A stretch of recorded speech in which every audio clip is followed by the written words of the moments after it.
Golden State Media Concepts bring you Book Review Podcast, a haven for bookworms of all ages and the widest genres, from mystery to memoirs, romance to comedy, fantasy to sci-fi. If you love to read, this is a podcast for you. It's the Golden State Media Concepts Book Review Podcast.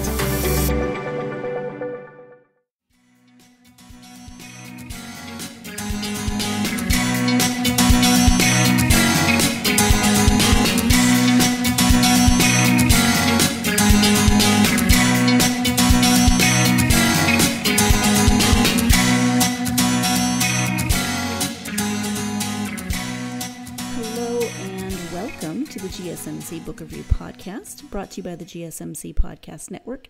I am your host, Sarah. I am very happy to be with you on this Friday. Yes, it is Friday. It is not Tuesday. You're not going crazy.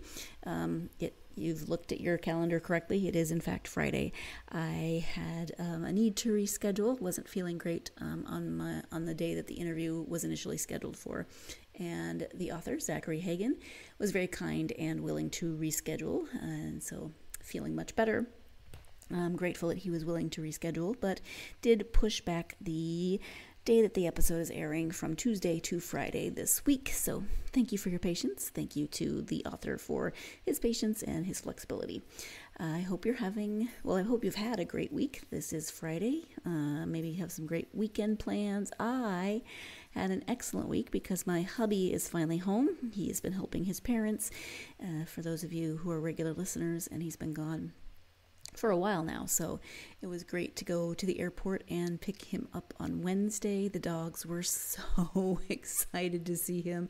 The girl dog punished him a little bit with just turning her back on him and not making eye contact, but they're back to their normal he's the best thing since sliced bread attitude toward him, and much snuggling has ensued. So very, very happy to have him home.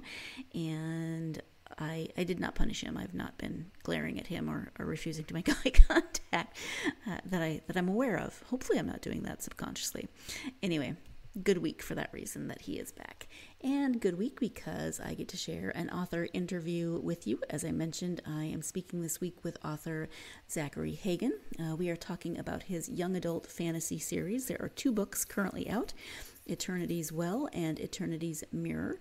Let me go ahead and give you the description from Eternity's Well, since that is the book that starts the whole series. When you lose family, friends, and country, how far is too far? Elior watched as his twin brother, the only real family he had left, run into a building as it disappeared. Nyx, a cursed merman, watched as his father and best friend were killed in front of him.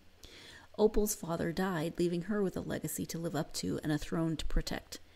When they join forces with a wise professor to find the Well of Eternity, can they find answers to their problems? Can the ancient evil lurking in the shadows of society be stopped before it's too late? Or will blood be spilled, killing their hope and dooming Lux Terra forever?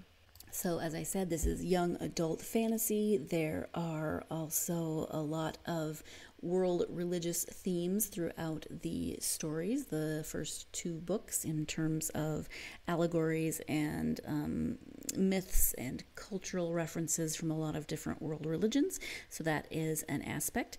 It's urban fantasy to an extent, but not urban fantasy where the fantasy world is more hidden from the rest of the world. It's just incorporated. It is the world.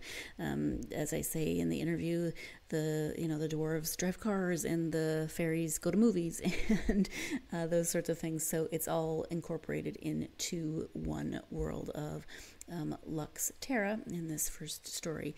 So there's that, and then of the 3 main characters who are in this book, Elior is human, Nyx is a merman, and Opal is a dwarf. So you have your representation that way, and then there's lots of side characters that come in from different fantasy races throughout the story. So you get the first 2 books, as I said, are already out, Eternity's Well and then Eternity's Mirror. They start on their quest. They each have their reasons for, of course, going on the quest. Each have the the answers they are seeking to try to fix what is happening in their own lives, in their own countries. And then there's, of course, a much bigger story in terms of where the bad guys come in. And as always, I don't want to give too much away, and we are going to talk more about it in the interview. So without further ado, let's go ahead and turn to that interview. Again, the author is Zachary Hagen, and the books are Eternity's Well and Eternity's Mirror. Hi, Zachary. Welcome to the podcast. Hi, thank you so much for having me, Sarah. Thank you for being here. I'm excited to talk about your Eternity series. Before we talk about the books, though, if you could start by just sharing a little bit about yourself so my listeners can get to know you a little bit. Sure. So I am a teacher by day, creator of worlds and stories by night. I am married, have been for close to 3 years now to a wonderful woman named Claudia, and the first book in the series is actually dedicated to her. And we have a dog, and we're hoping to have a child here soon. So we're just kind of very excited about life, and I'm excited about my writing and my teaching career, and life is good right now after some time with the pandemic and things like that, kind of not having it be so good. So I am reasonably happy right now, and we are enjoying life. Reasonably happy is a good thing. That's what we can all hope for. Absolutely.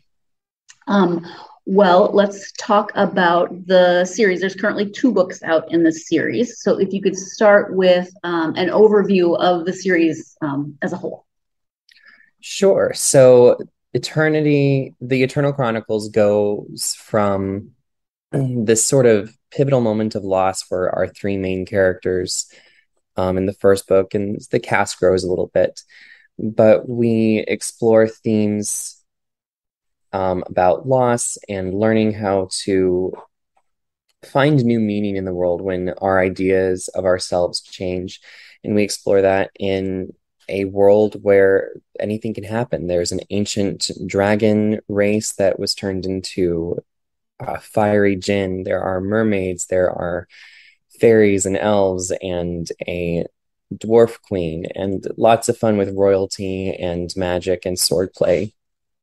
And it's fascinating to me because it's urban fantasy, but it's also kind of not urban fantasy. Like when I think about urban fantasy, I think about the fantastic realms, the elves, the dwarves, etc., kind of existing in more of a hidden aspect of the world. Mm-hmm. But this is the world, like our regular world, just the dwarves drive cars and they go to movies and they do all of those things. Yeah. And so can you talk about the world building? Absolutely. Years and years ago, when the first seeds of this story started to form, I had this sort of idea, like, what if our world was a fantasy world?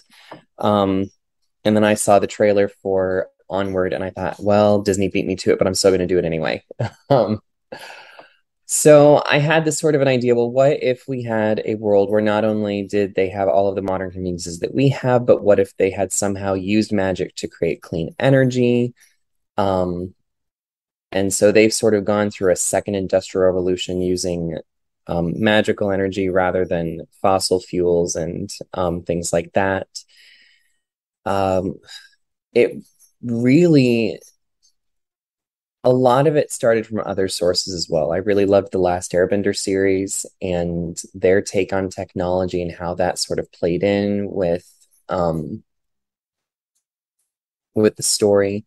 And so I really wanted to create a system that dealt with that. So there's a lot of magic technology, sort of the marriage between science and engineering and the magic of the world and how it's used. It's kind of the biggest way in which the characters interact with magic on a daily basis. And was that kind of your initial inspiration for the series, or was there another impetus to write the story? I think it was just kind of a lot of things coming together all at once. There was this sense of I really wanted to write something involving a group of sorcerers. Originally, they were the good guys. I don't remember what the goal was in that. But initially, the main character was part of the circle that the villain Tariq put together. So it changed quite a bit. So I don't know that there was kind of a one point or one spark that became the impetus for the whole story. It sort of came from a lot of different places and solidified into a cohesive whole somewhere along the way. That's actually fascinating. When I stopped to try to put the main one of the main characters into that circle, that would be a very different story. It would have been a very different story. I don't think that it would have had the same stakes because, of course, Elior, the main character, I think one of the strengths of his character is that he's so not powerful, particularly in the first book. And over the series, that power grows, but largely because of his connection to other characters and to the world around him. Yeah, he's not an anti-hero, but he's definitely flawed, which is good. I mean, you need to see a little bit of yourself sometimes in those characters. Absolutely. Okay, let's go ahead and take our first break. When we come back, Zachary will be speaking more about the main characters in the books and what about each of those characters might resonate with readers. And it's always fun when you have multiple main characters in a book because you are more likely to see bits and pieces of yourself in a variety of characters. Sometimes you see yourself in one main character, but you're, like I said, more likely to see yourself in a cast of main characters. So we'll talk more about them when we return. You are listening to the GSMC Book Review Podcast, and I'll be right back.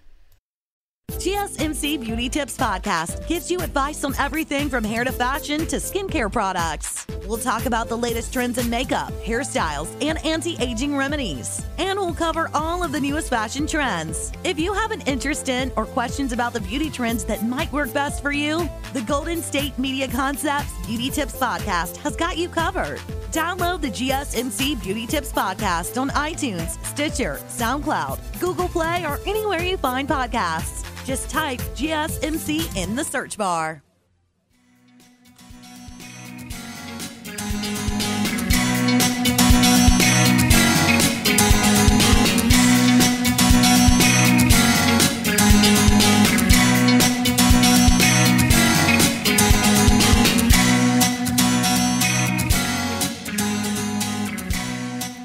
Welcome back to the GSMC Book Review Podcast. I am speaking today with author Zachary Hagen about his young adult fantasy series, the first two books of which are already out, Eternity's Well and Eternity's Mirror. Let's go ahead and return to that interview. Can we talk a little bit more about, Opal, Nereza, and Elior in the first book, Nyx in the first book, and then Nereza gets added. Can we talk a little bit about those the core characters and what about each of them might resonate with readers? Absolutely. I think that Nyx is sort of that fun-loving surfer kind of guy in my head, and so he's easygoing. But he also he cares about things deeply, and I think that that's something that we don't see a lot from that kind of character, where there's real substance to them. Oftentimes they're just the comic relief.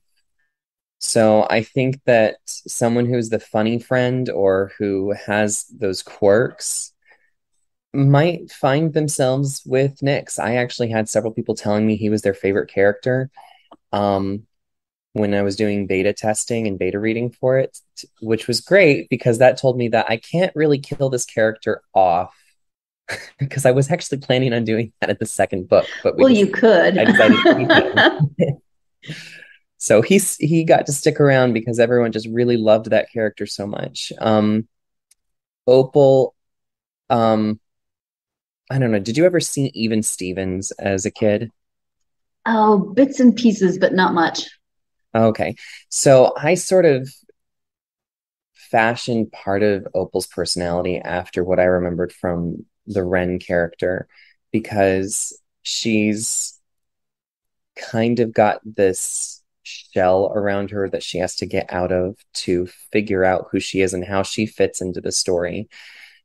Really, the only reason that she joins the quest in the first book is because she has to. She's not really given another choice. She um, has a comfortable life. I mean, she's royalty, she's a queen. Um, and that shifts. She has to figure out what her destiny is. And I think that for a lot of young women today, it's that figuring out, because there's societal pressures on both sides. There's this idea that family is important, but people get looked, or particularly women, get looked down on for choosing that. And so Opal has this impetus to choose something and to create a destiny that's hers without outside pressure, which is difficult for someone in the position of, having an entire country on your shoulders to do that. So I think that particularly young women who want to have a solid role model, a character that they can relate to, where things are changing and destiny can mean a million different things, that she's a really good character for them. Nereza, I think that she's kind of the most put together of the core group. She kind of knows exactly what she wants, and she's a really good foil for Elior, because Elior is figuring that stuff out for himself too. There's so much upheaval with his family situation and rescuing his brother, that there's this huge sort of hole in his life where he doesn't have enough stability within himself. And I think that Nereza provides that for him and adds to the group a grounding that the others don't have. Mm-hmm. And a little off topic, but still about characters. Elior's father plays a role in the book, and I don't always like to give too much away about what goes on in books, but his name, Irakaz, is how I was pronouncing it. Don't know how you pronounce it in your head, but that's Zachary backwards, right? It's close to Zachary backwards. It's not your spelling of Zachary backwards, but it. Yeah, I added the K. It looked better on the page that way. I was scrolling through Facebook one day, and this is a horrible way to get a character name, but it worked. Irakaz, the post said something about your name backwards is the perfect supervillain name. And so I tried it, and like, if I rearrange the letters a little bit, it kind of is a perfect villain name. So I changed the C to a K because it read better, and I moved a couple letters around, and it worked. No, I like it. I was trying to pronounce it, and then I was looking at it, and I'm like, wait a minute, as I'm spelling it backwards. So I wanted to ask, but I am terrible at coming up with names. So whatever not trigger prompt you can have to help you with names, I think is great. Mm-hmm. I created a few rules for character names. Like, all of the jinn will have Arabic-based names because their country and their culture is based around Islamic mythology about jinn and the sort of their version of how, like, the big bad in their, I guess, belief came to be, which is sort of how we got the jinn. Because they're made out of fire and blood in my universe. And the Islamic folktales, they're made out of strictly fire, but kind of drawing on the same principles. And so all of their names are, at least most of the time, most of them are Arabic. Most of the Mer people's names have to do something with a water spirit or aquatic something. And all of the royal humans have names that start with EL for the males and EM for the females. All right, yeah, that's good that you to have the guidelines. I think would be very helpful. It made things a lot easier. again, without giving too much away for people who haven't read the first book, can you talk a little bit about the second book and how it continues the story? Sure. So it picks up where the last one left off. Of course, they oh, it's hard to try to talk about it without giving something away. I know. Their journey continues. The events of the first book force them into accepting a new reality. Tariq is hell-bent on taking over the world and wresting power away from the Great Spirit and those who remain loyal to him. And so he's determined to push that. And so he continues to take over the world in his sort of pseudo-political way. Our heroes need a way to stop that. And they didn't find the answers to all their questions in the first book. And so they have to go to an entirely new place to figure that out, something that's beyond what they believed possible. And since their story is ongoing, do you have the overall arc in mind for how many books you want in the series, or is well, I'll just leave it at that. Do you have an overall arc for a number of books? There's going to be 5 books in the main series. After that, I'll probably take a little bit of a break from Lux Terra, but I do have some spinoffs ready to go as well. Okay. What types of research did you do for the series? So I do cultural research. So if anyone's listened to the audiobook, you'll know that the Dwarven culture is influenced by Scotland. The human culture is largely American. I wanted it to be an American fantasy. Most of the fantasies out there are written by British authors or are meant to be set in Europe, and I wanted a different flavor for this one. The Mer culture is based largely in Greek culture, and as I mentioned, the Arabic culture of the Middle East, sort of that overarching mythos influenced the Jinn quite a bit. I think of the elves as sort of Norse. So I've taken more from the Norse mythology of elves for them rather than sort of the Middle Earth kind of thing. Time for the second break of the podcast, but when we come back, we'll be talking more about character development. So stay tuned. You're listening to the GSMC Book Review Podcast, and I will be right back. Tired of searching the vast jungle of podcasts? Now listen close and hear this out. There's a podcast network that covers just about everything that you've been searching. Hey! The Golden State Media Concepts Podcast Network is here. Nothing less than a podcast bliss with endless hours of podcast coverage. From news, sports, music, fashion, cooking, entertainment, fantasy, football, and so much more. So stop lurking around and go straight out to the Golden State Media Concepts Podcast Network. Guaranteed to fill that podcast itch. Whatever it may be. Visit us at www.gsmcpodcast.com. Follow us on Facebook and Twitter, and download us on iTunes, SoundCloud, and Google Play.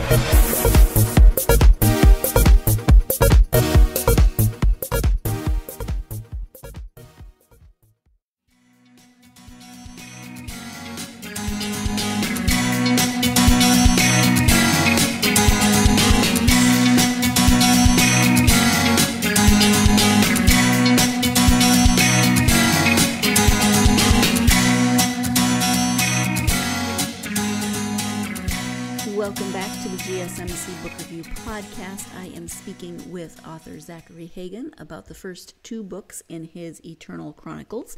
Let's go ahead and return to that interview. In terms of character development, when you sit down to write a new story or a new character, do you have a pretty solidified image of that character before you start writing, or does that develop more as you write the character? It totally depends on the character. Elior, because he was the main character from the very beginning when I started developing the story, by the time I started writing him, I knew him really well. And so I didn't have, so he's just sort of evolved organically as I got to know the story that I wanted to write. With certain characters, I do have to write out a little bit more about them.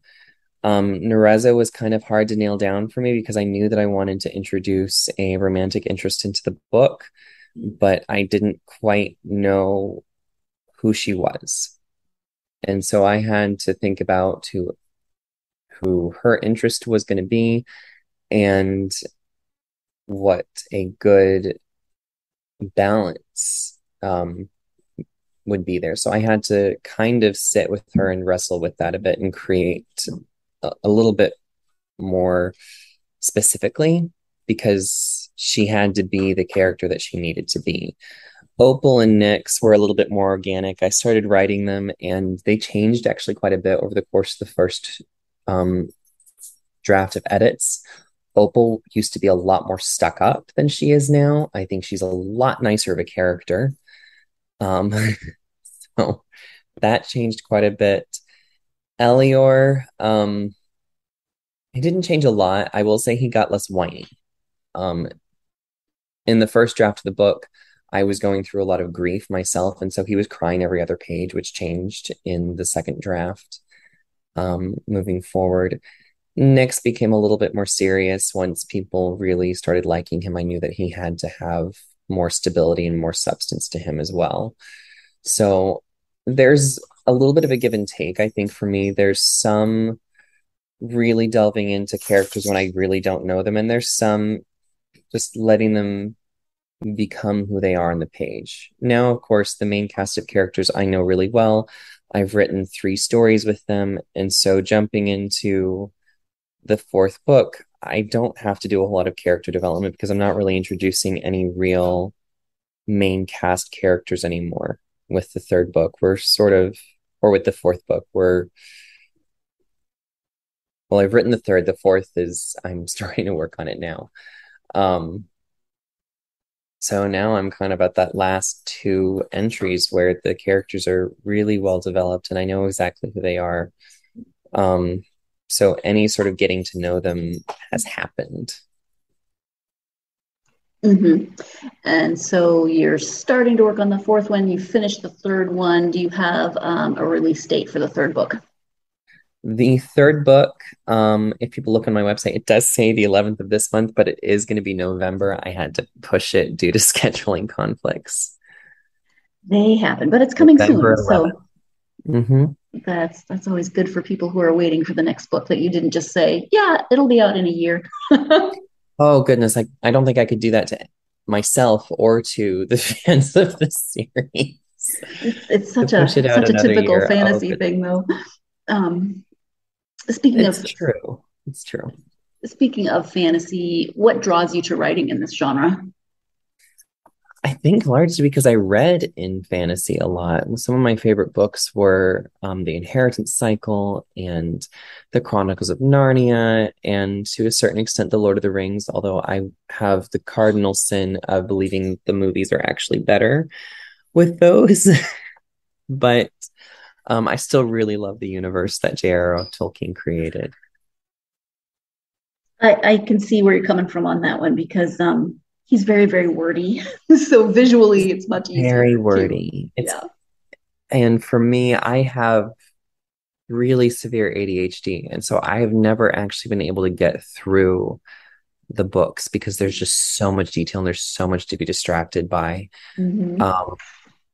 But I've enjoyed the movies and I've enjoyed the snippets that I've read here and there. I think that somewhere in my book hoard, as I call it, there is an antique copy of The Hobbit with a bookmark still in it from the time I put it down about 15 years ago. So well, probably no will here. not be finishing reading it. Yeah. But I've read a ton of other books.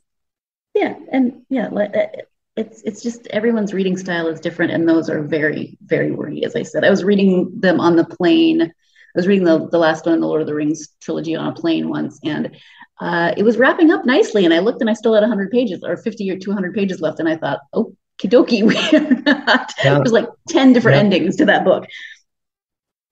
Oh, I know. I used to think when I started writing that I would have epics the size of Tolkien's work. And I think the longest book, I think, wraps up right around 85,000 words. Um, and that's the first book in the series. Mm-hmm. The second wrapped up right around 75,000.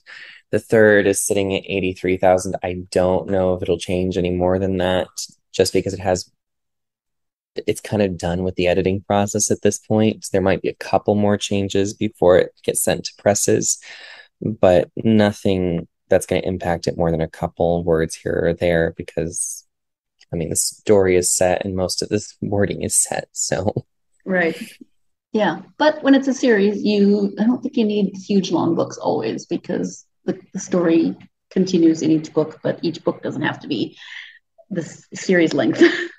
right. I think that, had I been more Tolkien-esque in my writing style, the first and second books might have been combined into one,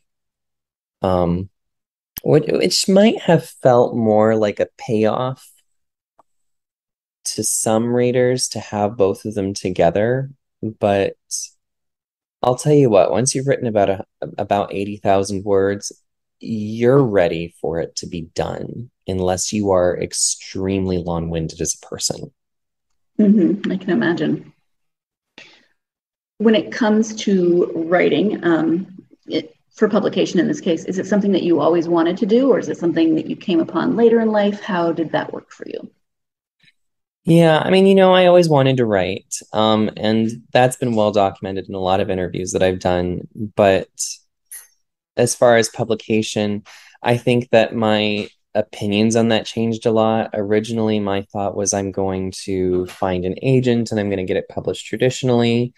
And then I thought, well, why don't I do self-publishing? And then sort of the third option of, well, I love books and editing. I could just start a business and do my own indie press and get the best of both worlds, which is what I ended up doing. So I think my path to publishing changed quite a bit from the inception of the desire to write and for others to be able to read what I've written to actually executing that. Mm-hmm. So you are a teacher, you are an author, and you formed your own publishing company, is what I'm hearing. Yes. Yes, you say that all out loud, and it sounds incredibly pretentious. But it sounds like you stood don't out sleep, immediately maybe. thinking that I would do everything under the sun. But I guess my follow-up question would be, you have a family. How do you balance everything?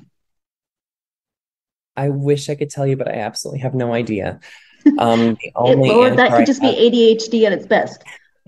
it could be, I think that the key to balance is important things first. I tell people, if you're religious, you need to spend time in your devotionals and in your meditation. That needs to be the first thing that you do every day. Because spirituality, I believe that we're spiritual beings. We were created to worship and to focus our minds on that realm. Which is part of the reason it plays such a big theme in my books, because I think that's so integral to what human beings are. So I start my days with that centering exercise. I take the time to devote and to pray. And I think that personally helps me to center enough that other things kind of fall into place after that. So, maybe it's me, but I'm going to give the credit elsewhere because I don't feel like it's me doing it, if that makes sense. Sure. Yeah. Absolutely. And it is now time for our final break of the podcast. But when we come back, Zachary will be giving his advice for aspiring authors. So stay tuned. You're listening to the GSMC Book Review Podcast, and I will be right back. Still on the search of that one true love? On the limbo in this crazy world of dating, marriage, relationships? Well, listen to the Golden State Media Concepts Relationship Podcast, your one-stop podcast for everything about relationships.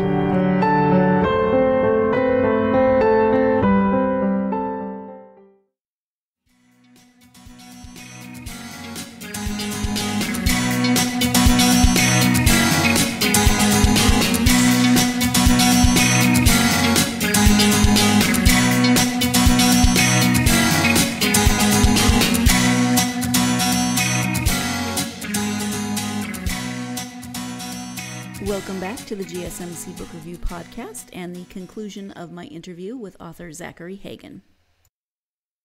From your experience as an editor, as a writer, as a teacher, do you have advice for aspiring authors? Absolutely. If you are a person who wants to learn how to write, or maybe you know how to write and you're just trying to get something done and out, don't stop asking what if. Allow yourself to ask what if and answer it in the way that only you can. Somewhere in the world, there is someone who wants to read your story, and that means that you have to give yourself permission to dream and ask questions about the worlds that you want to create.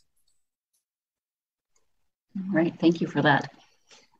In terms of your personal reading, when you take time to read for yourself, do you have favorite go-to authors and genres?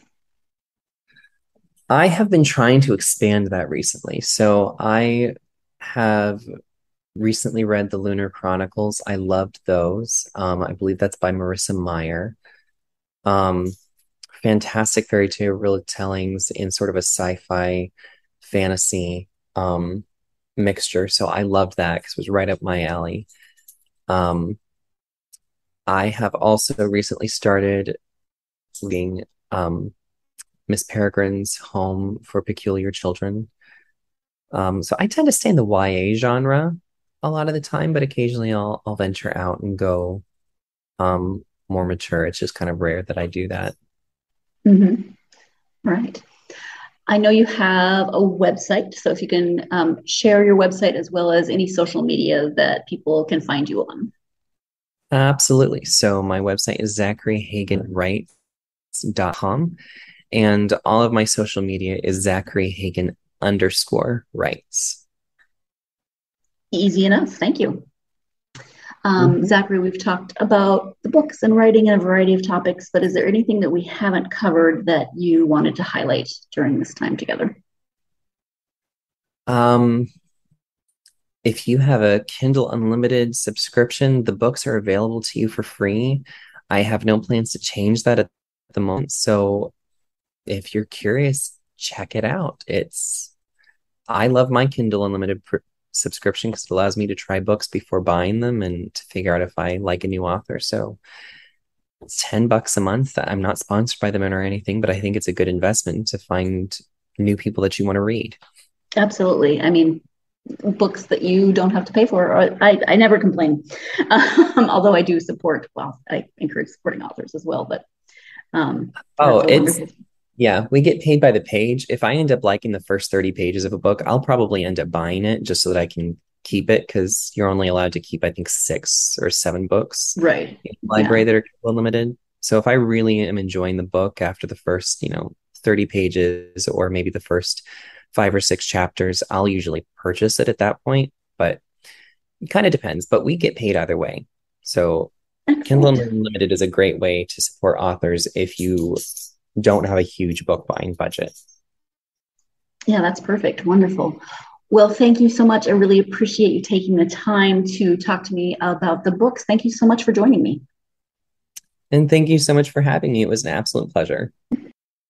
Thank you again to Zachary for first being flexible about the interview and then taking the time to talk to me about the Eternal Chronicles, the first two books, Eternity's Well and Eternity's Mirror.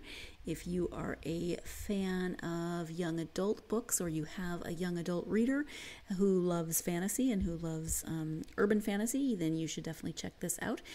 There are also, again, those religious and spiritual elements. There are elements of allegory and world religions, world culture, myths, those sorts of things. So there's a lot of different myth and fantasy elements pulled from a lot of different cultures and religions and societies. So if that is something that is of interest to you, then you should definitely check these books out. Again, there will be 5, and the third one is going to be out shortly. So you will have 3 to read in quick succession, which is always great when it comes to fantasy books, because that's not always the case when you get sucked into a series that you like.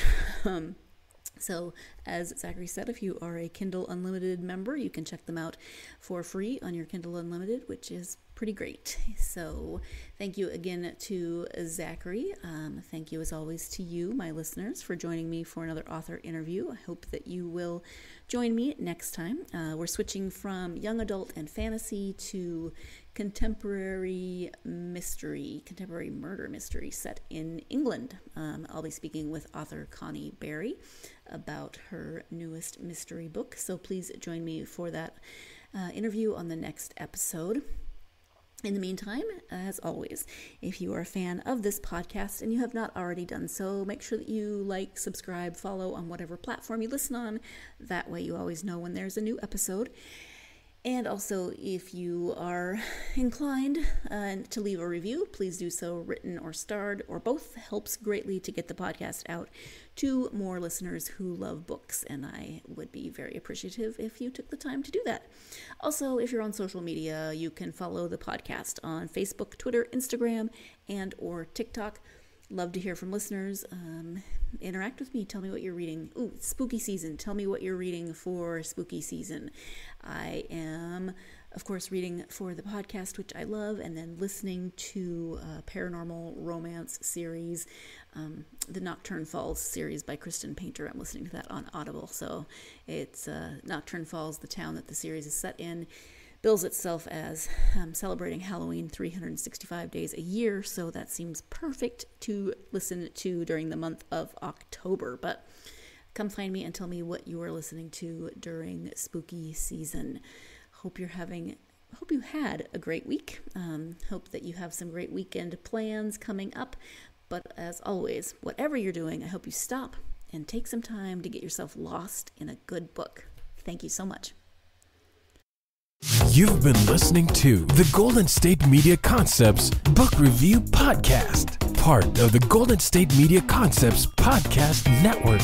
You can find this show and others like it at www.gsmcpodcast.com. Download our podcast on iTunes, Stitcher, SoundCloud, and Google Play. Just type in GSMC to find all the shows from the Golden State Media Concepts Podcast Network, from movies to music, from sports to entertainment, and even weird news. You can also follow us on Twitter and on Facebook. Thank you, and we hope you have enjoyed today's program.